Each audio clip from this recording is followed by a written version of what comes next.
Editorial del Comité Ejecutivo Unión Obrera Comunista MLM. Concertaron una nueva rebaja del salario. El presidente Petro anunció con bombos y platillos un aumento del 16% al salario mínimo y un 20% al subsidio de transporte, quedando en un total de 1.306.000 pesos. En medio del gobierno de cambio, un anuncio de estos porcentajes da la apariencia de un gran logro, pero en esencia, los 306.000 de aumento, incluyendo el subsidio de transporte, no son más que un sofisma para los asalariados, quienes en muy poco tiempo verán cómo el supuesto aumento se esfuma como el viento ante la carestía en la canasta familiar. En los hechos se repitió la farsa de los últimos decenios, donde cada año supuestamente se eleva el salario, pero los precios de los medios de vida necesarios para la supervivencia de los proletarios aumentan en mayor proporción. Y es que para noviembre de este año, la inflación ya andaba en el 11,72%, con una variación del 0,77% mensual. Es decir que para el cierre del año, el IPC estará cerca del 13%, lo que muestra un aumento ya no del 16%, sino del 3%.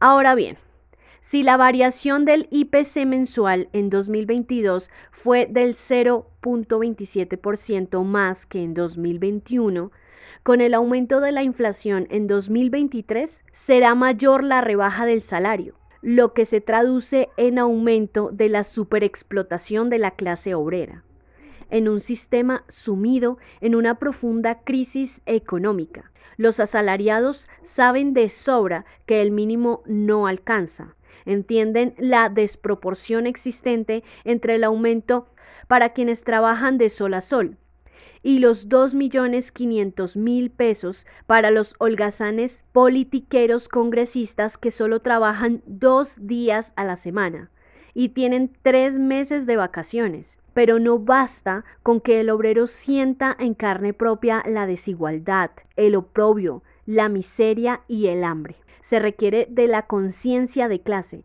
la cual está en lucha en un ambiente soporífero y esperanzador hacia el gobierno del cambio, que en realidad es el actual representante en el poder de los dueños de medios de producción, a quienes defiende, porque según el presidente Petro, hay que desarrollar el capitalismo.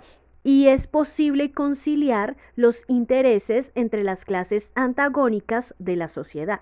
Los defensores de esclavitud asalariada alegan que un aumento exagerado del salario produce inflación y desestimula la creación de empleo, y por eso están felices con el aumento para el año entrante. Sin embargo, lo que esconden es el hecho exacto, analizado por Marx, según el cual una mercancía tiene un valor por ser cristalización de un trabajo social. La magnitud de su valor o su valor relativo depende de la mayor o menor cantidad de sustancia social que encierra, es decir, de la cantidad relativa de trabajo necesaria para su producción. Por consiguiente, los precios de las mercancías no dependen del aumento o la rebaja del salario, contrario al argumento de que el aumento del salario causa inflación. El hecho es que el tiempo socialmente invertido en la producción de las mercancías es cada vez menor con el avance de los medios de producción. En cuanto al valor de la fuerza de trabajo, este se determina por lo que necesita el obrero para reproducir su fuerza de trabajo y la de su familia, valor que en Colombia los capitalistas pagan muy por debajo, sometiendo además a los trabajadores a jornadas productivas intensas y extensas, lo que se llama simple y llanamente superexplotación. Dicho esto, un obrero en Colombia podría obtener un super salario en menos de la mitad del tiempo de trabajo sin dejar de ser explotado, pues en el capitalismo al decir de Marx, no debéis perder de vista que la retribución del trabajo y la cantidad de trabajo son cosas completamente distintas.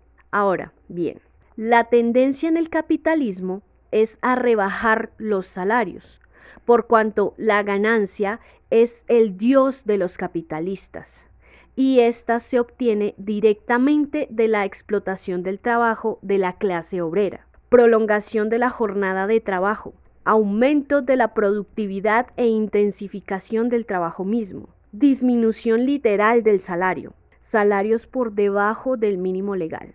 Esta es una relación inversamente proporcional.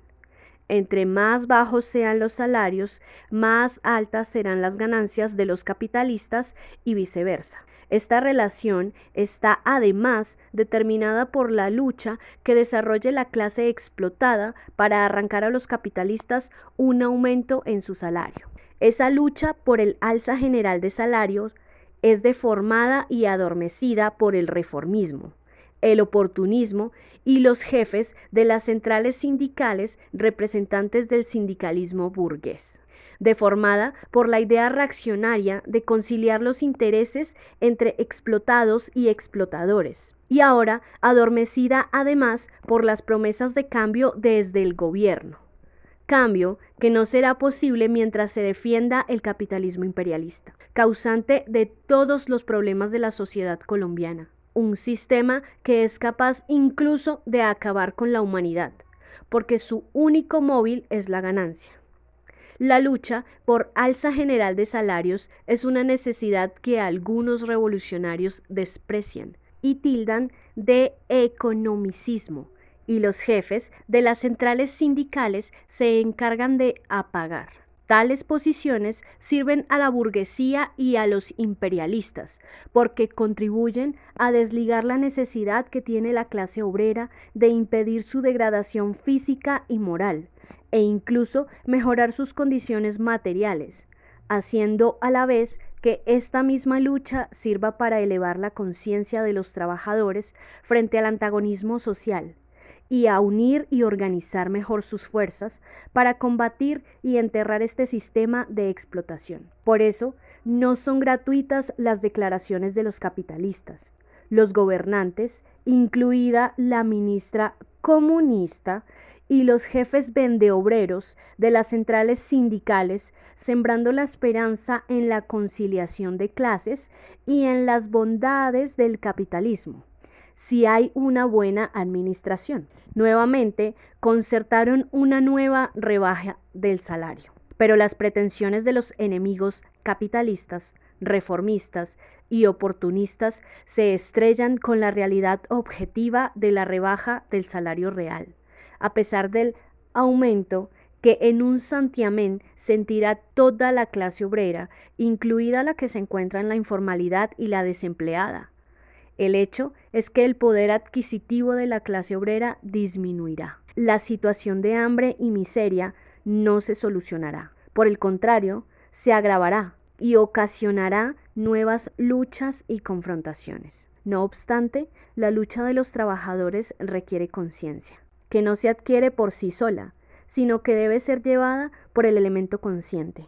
Esa es la tarea de los comunistas y revolucionarios: fundir el socialismo con el movimiento de las masas, lo cual exige desenmascarar la farsa de concertación del salario mínimo, explicar las relaciones de producción e intereses de clases y aclarar la perspectiva respecto a la necesidad de luchar por el poder político para la clase obrera, destruyendo el Estado burgués e instaurando la dictadura proletaria, que ejerza la democracia para obreros y campesinos, que garantice su bienestar y atienda sus necesidades, y que conduzca a la sociedad a un mundo sin clases y sin esclavitud asalariada.